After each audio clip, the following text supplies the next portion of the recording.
नमस्ते बेटिया, हम JVN doctor Suman Shekhawat, department of काय चिकित्सा, faculty of Ayurvedic sciences, Jyoti Vidyapeeth, women's university, Jaipur. Today we will discuss about Aptanak. That Aptanak is one of among Vat Vyadhis, and first of all we should know about Vat Vyadhis, and after then we will understand that what is Aptanak and what is the treatment of Aptanak.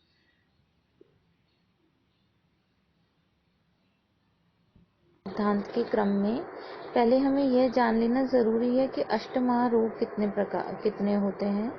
तो अष्टमहारोग जो हैं कुछ बताए हैं, जैसे आचार्य वाग्भट ने कहा कि वात व्याधि, अश्मरी, कुष्ठ रोग, मेह, प्रमेह जो है, मधुमेह जिसको कहा जाता है डायबिटीज़ आज के परिप्रेक्ष्य में, उदर रोग, भगंदर, अर्श और ग्रहणी, इन आठों को अष्टमहारोग कहा है। तो इसके लिए कहा है वात व्याधि के लिए कि वातेन जनितो व्याधि इति वात व्याधि, अर्थात वात से जिस व्याधि की उत्पत्ति होती है वह वात व्याधि है। इस निरुक्ति से ज्वर आदि जो है रोग आ जाएंगे, इसलिए यह निरुक्ति पूर्णतः ठीक नहीं है। अब इसी में कहा गया है कि वात एवं व्याधि इति वात व्याधि, वात ही व्याधि है, यह मान्य नहीं है। विकृत वात जनितो असाधारणो व्याधिर्वात व्याधि, यानी विकृत वात से उत्पन्न असाधारण व्याधि वात व्याधि है, यह पूर्णतः सही है। जो रोग केवल वायु दोष के विकृत होने से उत्पन्न होते हैं उसे वात व्याधि कहते हैं। वात व्याधि जो है यह वातज विकार 80 प्रकार के होते हैं।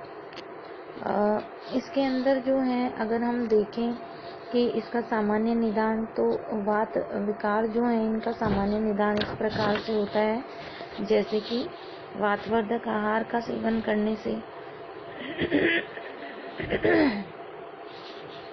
जैसे रूक्ष, शीत, लघु, कटु, तिक्त, कषाय, अल्प मात्रा में, खर, विशद, उपवास विरुद्ध, असात्म्य आहार का सेवन करने से, ये सभी वातवर्धक आहार हैं।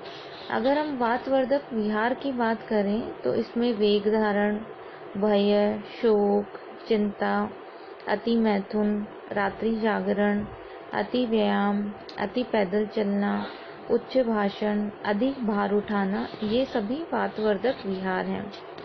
मार्गावरोध अर्थात वायु के मार्ग में अवरोध, धातु क्षय, रसादी धातुओं का क्षय, किसी रोग के कारण अतिकृश हो जाना, यह भी वात व्याधि की उत्पत्ति कर सकता है। दोष या धातु का आवरण, आम दोष के कारण पंचकर्म सम्यक प्रकार से ना होना। अगर हम संप्राप्ति की बात करें तो जो अभी हमने निदान डिस्कस किए, वो निदान का सेवन करने से वात का प्रकोप होता है। यह प्रकोपित वात व नाड़ियों की क्रिया सम्यक प्रकार से नहीं होती प्रकोपित वात के कारण, तो इसकी वजह से या तो वात के कर्मों की वृद्धि होती है या वात के कर्मों का ह्रास होता है। अगर वात के कर्मों की वृद्धि होगी तो आक्षेपक, कंपवात आदि रोग होंगे। अगर वात के कर्मों का ह्रास होगा तो पक्षाघात आदि रोग होंगे। वात जो है आयुर्वेद के अंदर 5 प्रकार की वायु बताई गई हैं: प्राण वायु, उदान वायु, समान वायु, व्यान वायु एवं अपान वायु। अगर हम प्राणवायु की बात करें तो प्राणवायु का स्थान होता है सिर। इसके अतिरिक्त हृदय, फुफ्फुस, कंठ आदि भी इसके स्थान हैं। इसकी विकृति में फुफ्फुस व हृदय के रोग होते हैं। अगर हम उदान वायु की बात करें तो इसका मुख्य स्थान होता है कंठ एवं फुफ्फुस। इसकी विकृति से श्वास संबंधी कंठ रोग होते हैं। अपान वायु, इसका मुख्य स्थान ग्रहणी है। इसकी विकृति से ग्रहणी, उदरशूल, अनहा, अतिसार आदि रोग होते हैं। व्यान वायु, यह हृदय व सर्व शरीरगत व्याप्त रहती है। इसकी विकृति से दुर्बलता, कृशता, मांसपेशी क्षय आदि रोग होते हैं। अपान वायु, इसका मुख्य स्थान नाभि के नीचे है। इसकी विकृति से मूत्रकृच, मूत्राघात, अश्मरी, अर्श, गर्भ की असम्यक प्रवृत्ति आदि रोग होते हैं। इसी प्रकार से जो है हम अगर वात व्याधि देखें तो वात व्याधि ऐसी व्याधि होती है जिनका कोई पूर्व रूप नहीं होता, अर्थात ये जो व्याधियां हैं इनका सीधा लक्षण प्रकट होता है। जैसे कुछ व्याधियां होती हैं पक्षाघात, तो सीधे लक्षण आते हैं उस पक्षाघात में। अगर किसी को पैरालिसिस होगा तो सीधे सिम्टम देखने को मिलेंगे। इसी प्रकार से किसी को अगर सियाटिक ग्रंथि जन्य पेन है तो सीधे लक्षण देखने को मिलेंगे। ऐसा नहीं है कि पहले पूर्व रूप आएगा और फिर लक्षणों की उत्पत्ति होगी। अगर हम जो है इसकी वात व्याधि की बात करें तो व्यक्त लक्षण ही इसका पूर्व रूप होता है। इसका पूर्व रूप जो है वो अव्यक्त है और व्यक्त लक्षण ही इसके रूप होते हैं। वात व्याधियों के अगर सामान्य लक्षण की बात करें तो संधियों में जकड़ाहट होना, अस्थि भग्न होना, संधि विच्युति, अपने स्थान से संधियों का हट जाना, अंगों का शोष हो जाना, लंगड़ापन, पंगुता, कुबड़ निकल आना, अनिद्रा होना, शुक्र का नाश होना, गर्भ का नाश होना, रज का क्षय होना, अंगों में सूनापन आना, अंगों में फड़कन होना, सिर में जकड़ाहट होना, गर्दन का टेढ़ा हो जाना या अंगों में सुई चुभने के समान वेदना का हो जाना।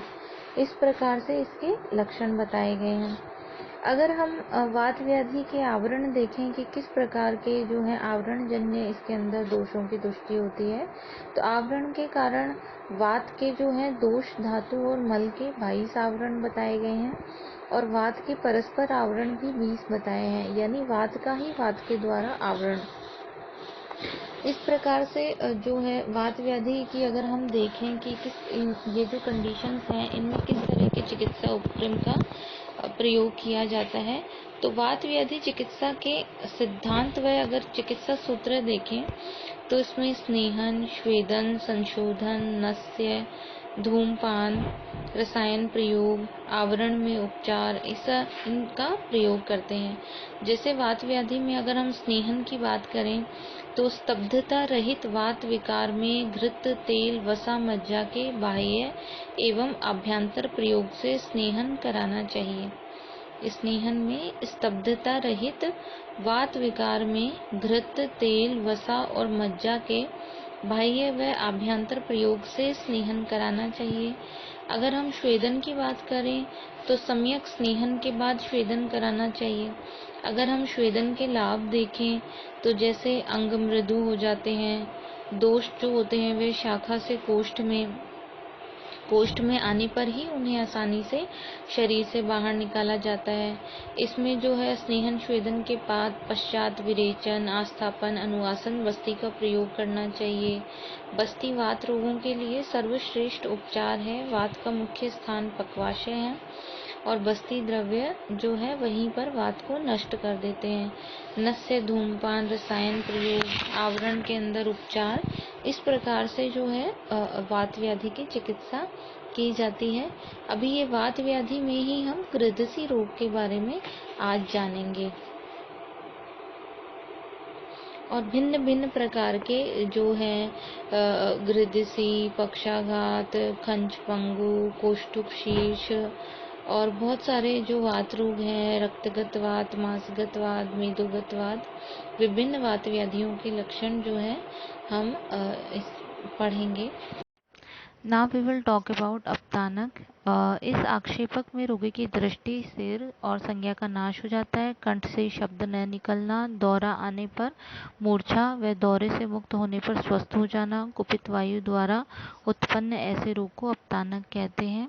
अगर हम धनुष स्तंभ की बात करें तो जिसमें कुपित वायु शरीर को धनुष के समान झुका देती है उसे धनुष स्तंभ कहते हैं।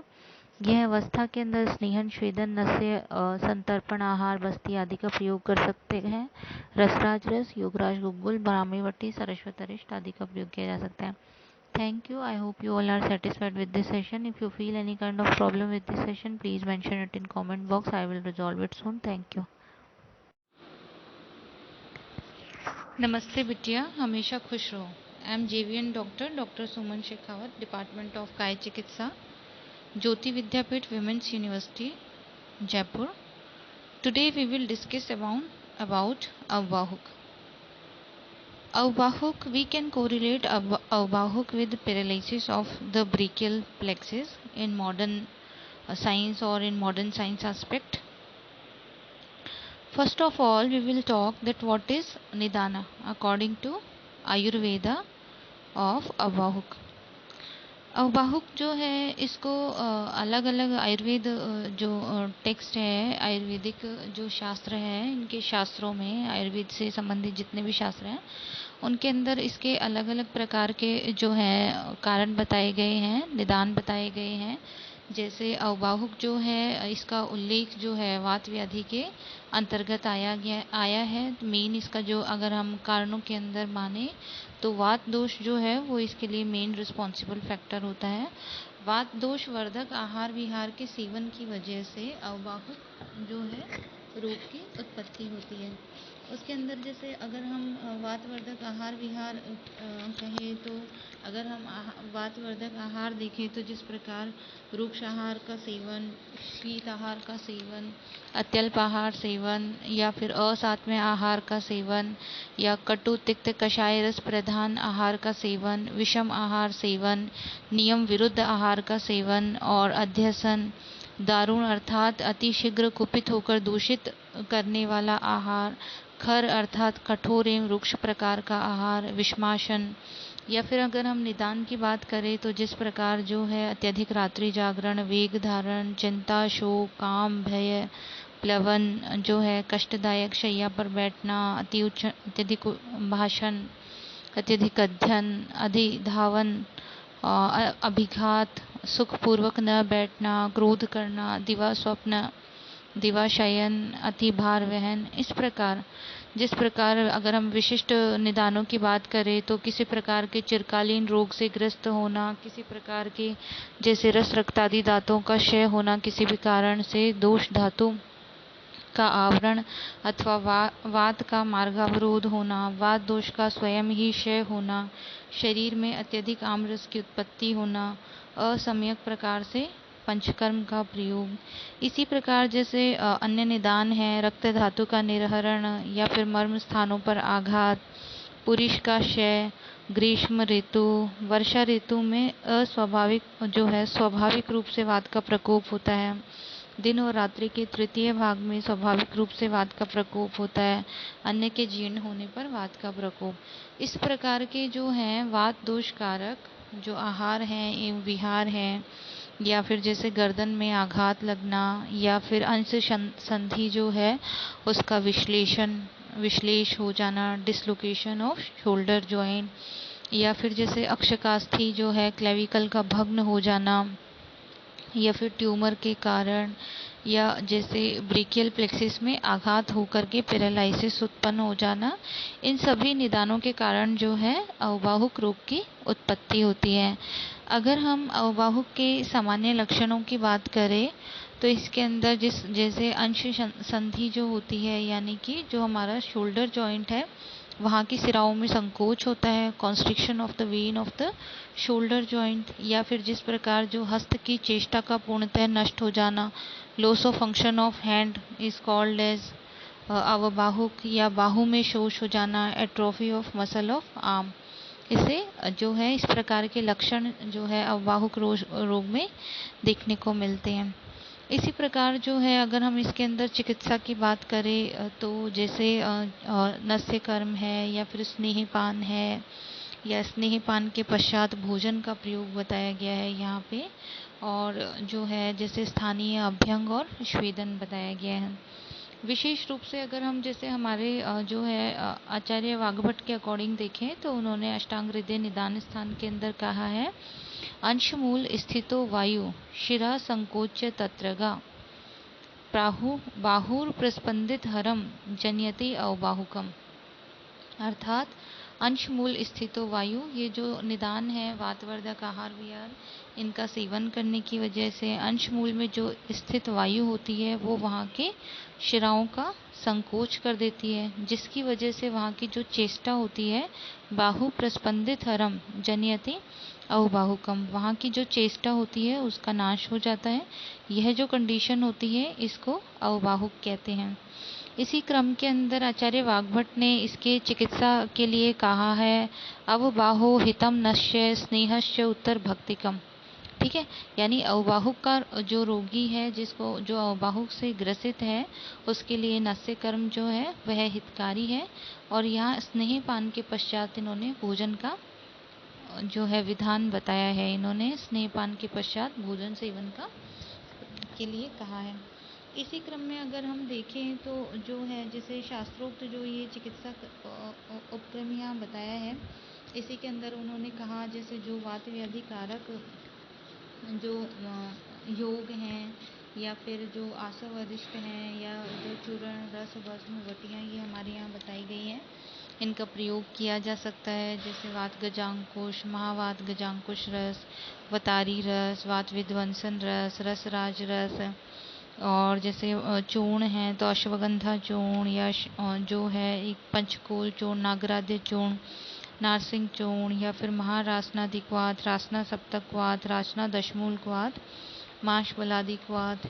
या फिर अगर हम तेल के प्रयोग करें तो जैसे रसोन तेल या बला तेल, अश्वगंधा तेल, इस प्रकार से प्रयोग कर सकते हैं। बाह्य प्रयोगार जैसे प्रसारणी तेल है का प्रयोग कर सकते हैं, या पेशेंट को जो है महानारायण तेल, नारायण तेल, विषगर्भ तेल, महाविषगर्भ तेल, इस प्रकार से जो है इसके अंदर चिकित्सा उपक्रम किए जाते हैं। इसी क्रम में अगर हम देखें तो अगर हम जैसे यहाँ पे घृत तेल की बात करें तो जैसे दशमूलाध्य घृत है, चित्रकाध्य घृत है, चतुस्नेह। और जो है गुग्गुल की बात करें तो जैसे योगराज गुग्गुल, महायोगराज गुग्गुल, सिंहनाथ गुग्गुल, लाक्षादि गुग्गुल, दशमूलारिष्ट, बलारिष्ट, अश्वगंधारिष्ट और च्यवनप्राश। इस प्रकार से जो है प्रयोग यहाँ पे किए जा सकते हैं। इस प्रकार से आयुर्वेदानुसार जो है अववाहुक का चिकित्सा किया जाता है। इसी प्रकार जो है पेशेंट को व्यायाम जो है एक्सरसाइज पेशेंट को करनी चाहिए स्पेसिफिक शोल्डर जॉइंट मूवमेंट के लिए, और पथ्य का पालन करना चाहिए। Thank you. I hope you all are satisfied with this session. This session is powered by Digital Version 2.0 Jyoti Vidyapeeth Women's University Jaipur. If you feel any kind of problem with this session, please mention it in comment box. I will resolve it soon. Thank you.